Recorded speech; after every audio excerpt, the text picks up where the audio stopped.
Assalamualaikum warahmatullahi wabarakatuh. Perkenalkan, nama saya Syarif Hidayatullah, kelas OTP 10 OTP 1, ingin bercerita teks hikayah yang berjudul Hikayah Cabai Rawit.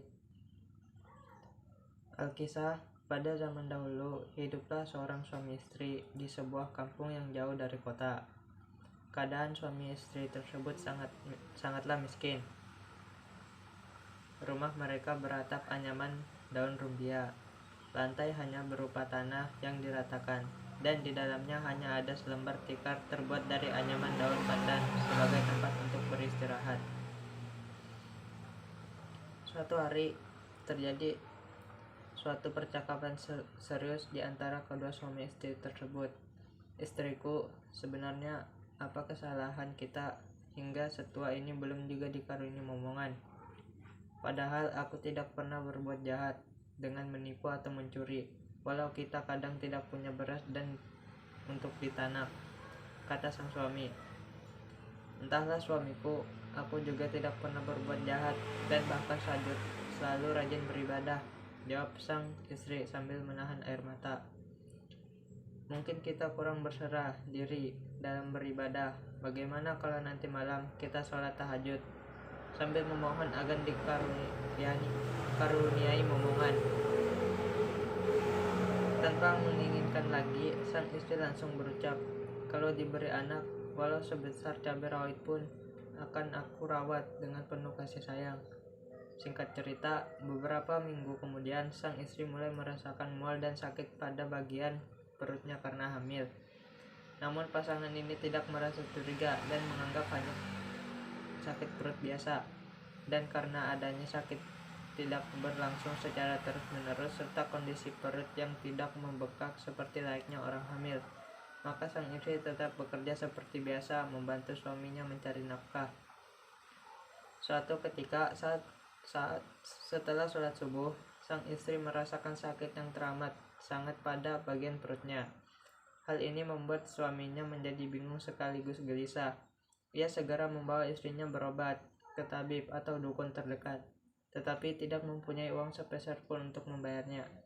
Tidak berapa lama kemudian, sakit sang istri mulai mereda karena telah berhasil melahirkan bayinya dengan selamat. Tetapi betapa terkejutnya mereka ketika melihat kondisi fisik bayi tersebut hanya sebesar cabai rawit. Sang istri pun menjadi sedih. Ia tidak mengira kalau bakal melahirkan dan mendapatkan bayi yang ukuran super mungil. Untuk menenangkan hati sang istri, sang suami lalu berkata, "Sudahlah istriku, apapun kondisi bayi ini, dia adalah karunia ilahi yang harus kita rawat dan jaga. Masih ingatkah engkau dahulu pernah berkata akan menjaga dan merawat dengan penuh kasih sayang apabila dikaruniai anak walau hanya sebesar biji cabai rawit?" Tanpa berkata sepatah pun, sang istri hanya tersenyum, sebuah senyum bahagia karena akhirnya dipercaya oleh Tuhan untuk memiliki momongan. Ia menjadi seorang ibu, suatu hal yang selama ini selalu didambakan olehnya dan setiap wanita di dunia ini. Mulai sejak saat itu, sang bayi yang berjenis kelamin perempuan dirawat dengan penuh kasih sayang hingga remaja. Namun, mungkin karena sudah suratan takdir, tubuhnya tidak tumbuh besar dan tetap seperti cabai rawit.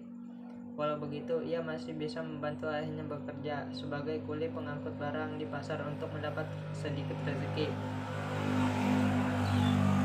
Suatu ketika, karena terlalu lelah bekerja, sang ayah jatuh sakit dan tak lama kemudian meninggal dunia.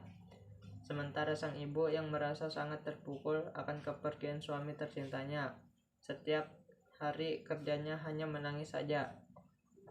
Dia sedih sekaligus bingung karena sang suami adalah tulang punggung keluarganya. Dia tidak tahu harus berbuat apa untuk menghidupi diri dan anaknya. Hal itu membuat tubuhnya yang sudah tua semakin rentan terhadap serangan berbagai macam penyakit.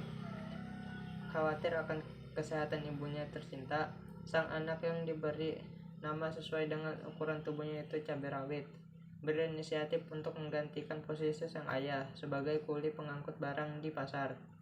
Saya akan bekerja menggantikan ayah, Bu, katanya meminta izin. Jangan nak, nanti kalau kau terpinjak orang bagaimana, saut sang ibu. Mudah-mudahan tidak terjadi apa-apa, Bu. Saya sudah biasa membantu ayah di pasar, jawab cabai rawit singkat. Anakku, hanya engkau sekarang satu-satunya orang yang ibu sayangi. Ibu tidak mau kehilanganmu, nak, kata sang ibu. Yakinlah kalau semua akan baik-baik saja asalkan ibu mau mendoakan saya. Nanti kalau memang ternyata tidak sanggup, saya akan langsung pulang, desak cabai rawit. Setelah berpikir beberapa saat, akhirnya sang ibu luluh hatinya. Baiklah anakku, kalau engkau memaksa, berhati-hatilah engkau selama bekerja dan jangan terlalu memaksakan diri. Ibu tidak mau hal serupa yang terjadi pada ayahmu terulang kembali pada dirimu. Setelah mendapat restu dari ibunya, tanpa bekal apapun, cabai rawit langsung berangkat ke pasar. Ketika sampai di sebuah perempatan jalan, dia berpasaran dengan seorang pedagang pisang. Karena tubuhnya sangat kecil, sang pedagang tidak melihat sehingga raga pisangnya nyaris mengenai tubuh cabai rawit. Awas Pak, raga pisangmu hampir mengenai tubuhku, teriak cabai rawit. Spontan sang pedagang pisang menghentikan langkahnya sambil celengak-celinguk melihat ke samping dan ke belakang. Awas Pak, raga pisangmu hampir mengenai tubuhku, teriak cabai rawit lagi. Sang pedagang pisang kembali celingak-celinguk untuk mencari sumber suara tadi, tetapi tidak ada sosok manusia pun dijumpainya. Raga pisangmu hampir menghampiri tubuhku, teriak cabai rawit kesal. Sang pedagang pisang tetap tidak dapat melihat siapa yang berteriak, akhirnya menjadi ketakutan. Tanpa berpikir panjang, dia langsung saja ambil angka 1000 dan meninggalkan dagangannya begitu saja, karena mengira ada makhluk halus yang ingin mengganggunya. Dagangan yang ditinggalkan itu lalu diambil oleh cabai rawit untuk dibawa pulang ke rumah. Pikirnya daripada diambil orang atau dimakan hewan ternak, lebih baik pisang-pisang itu ia bawa ke rumah untuk dimakan bersama ibunya sebagai pengganti nasi. Besok harinya, ketika berjalan di tempat yang sama, cabai rawit hampir dilindas oleh seorang yang sedang bersepeda sambil membawa beras. Karena kaget, si cabai rawit lalu berteriak, "Hati-hati, ban sepedamu dapat melindas tubuhku." Sama seperti pedagang pisang kemarin, orang yang ternyata pedagang beras tersebut langsung menghentikan laju sepedanya sambil celingak-celinguk mencari sumber suara yang didengarnya. Namun karena tidak ada orang di sekitarnya, sang pedagang beras langsung mengayuh sepedanya dengan meninggalkan beberapa karung berasnya agar lebih ringan. Sepeninggalan pedagang beras, cabai rawit langsung membawa beras yang ditinggalkan untuk dibawa pulang ke rumah. Sesampai di rumah, dia langsung menceritakan kejadian tersebut kepada ibunya. Tadi di perjalanan menuju pasar, saya berpapasan dengan seorang pedagang beras. Waktu itu ban sepedanya hampir saja melindas, tetapi ketika saya berteriak, dia malah melarikan diri dan meninggalkan berasnya begitu saja. Daripada diambil orang atau dimakan burung, sebagian beras itu saya bawa pulang. Bukankah kita sudah tidak memiliki beras lagi, Bu? Hal serupa juga terjadi pada keesokan harinya, namun kali ini seorang pedagang ikan, dan sama seperti pedagang pisang maupun beras. Sang pedagang ikan juga lari tunggang langgang dengan meninggalkan dagangannya begitu saja.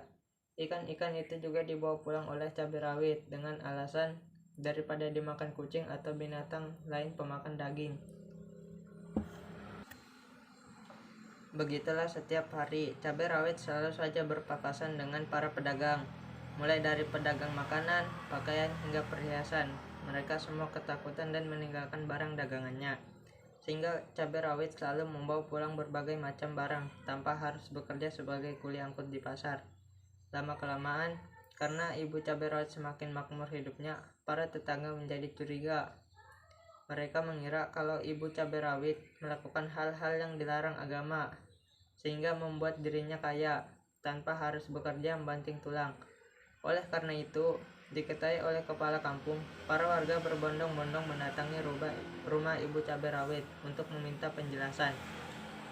Setelah bertemu dengan Ibu Cabai Rawit, sang kepala kampung sebagai juru bicara langsung bertanya, "Dari mana engkau mendapatkan kekayaan? Padahal tidak bekerja dan tidak ada orang yang memberimu nafkah lagi." Ibu Cabai Rawit hanya diam 1000 bahasa, sehingga sang kepala kampung mengulangi pertanyaannya lagi. "Tolong jawab pertanyaanku agar warga desa di sini tidak curiga terhadapmu." Tiba-tiba dari dalam rumah terdengar suara, "Tolong jangan ganggu ibuku. Kalau kalian ingin sakitilah aku. Ibuku tidak bersalah." Orang-orang yang mendengar suara itu sontak terkejut. Mereka hanya mendengar suara, namun tidak melihat orangnya, sehingga suasana menjadi tegang. Kecurigaan penduduk semakin bertambah besar, sehingga Ibu Cabai Rawit akhirnya menjelaskan suara siapa yang keluar dari dalam rumahnya. Dia tidak hanya menjelaskan asal mula cabai rawit, tapi juga menjelaskan ia bisa hidup sejahtera selama ini walau tidak bekerja. Penjelasan itu akhirnya membuat seluruh penduduk mahfum dan berbalik menjadi simpatik. Mereka pun lalu sepakat untuk membuatkan rumah yang lebih layak bagi cabai rawit dan ibunya. Selain itu, mereka juga memberikan segala keperluan hidup hingga cabai rawit tidak perlu lagi pergi ke pasar dan menakut para pedagang untuk mendapatkan makanan.